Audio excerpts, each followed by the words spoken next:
Morning, Top Gun here, little after 2 a.m. on Wednesday, March 24th. This is the YouTube pre-market commentary. Section 1, Russell closes below 50-day moving average. So the Russell 2000, which has been leading the market since November, closed below its 50-day moving average yesterday for the first time in 96 sessions, according to Sentiment Trader. So when leaders start to roll over, it either needs to be a correction and they resume their leadership, or new leadership needs to be found to keep the bull market alive.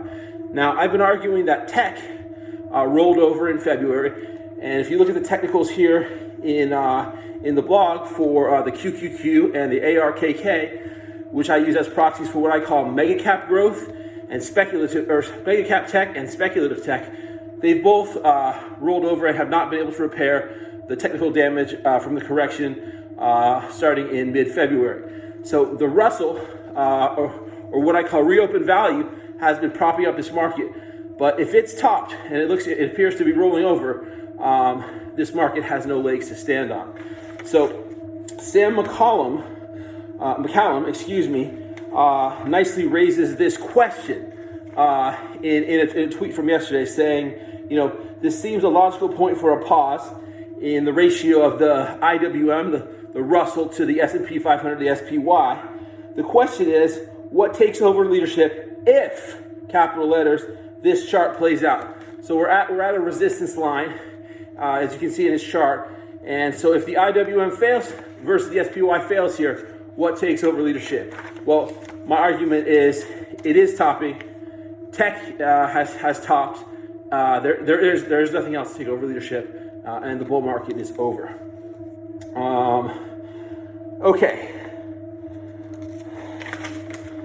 All right, we're going through the charts of the QQQ. Yep.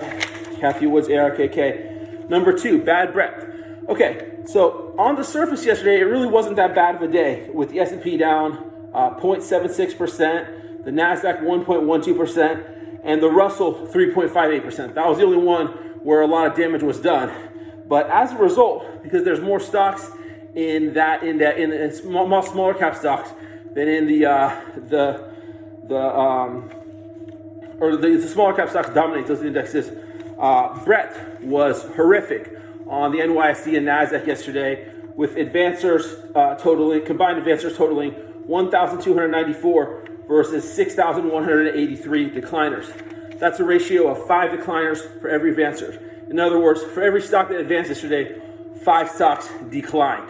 As you can see in this chart, this tweet from Trading for a Living, the market was just held up by mega caps, which is something that we saw last year with the FanMag leadership, which ended on September 2nd, 2020.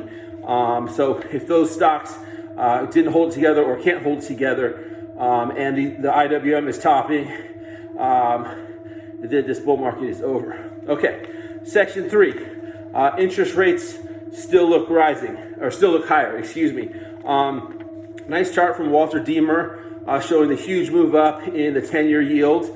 Now, there's been a little bit of a correction the last 3 sessions, with the yield on the 10-year Treasury down about 10 basis points, and the long-term Treasury ETF, the TLT, up 2.67% during the last 3 sessions.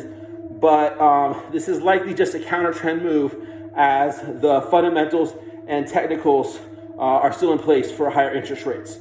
Okay, finally, it's always important to distinguish between fundamentals, what's really going on, and technicals and crowd psychology, because it's the latter that actually determines price. And so when they diverge, that's when opportunity is created. And the crowd believes. So I've got tweets here from Ryan Dietrich, the chief market strategist at Big Investment Advisory, LPL Financial. Stefan Sheplik, who's a younger guy in his 30s, but he's been working in fintech for quite a while. And a tweet from Eddie Elfenbein. All of these are well-known, highly followed financial people on Twitter with tens of thousands of followers each. Okay, now Dietrich has about 80,000 followers, And in his tweet, what he says is, so March 23rd, 2020 was the bottom of the COVID crash.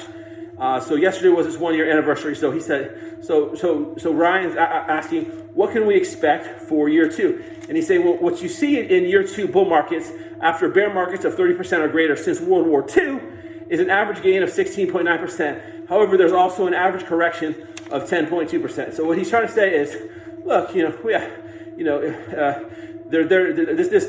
is a correction. It's to be expected. Nothing to worry about. The bull market will resume.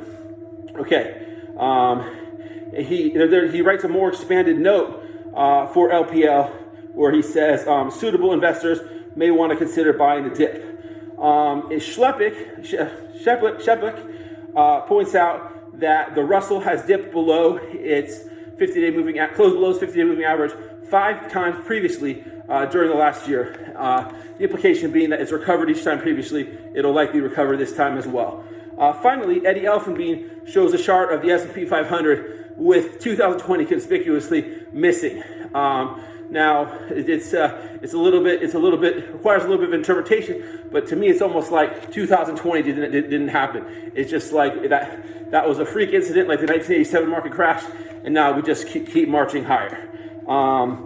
So this is great when the crowd when you have what's called a variant perception in the great Michael Steinhardt's term, and you see things differently, gives you an opportunity to position yourself ahead of the crowd and skate to where the puck is going, not where it is. See you tomorrow.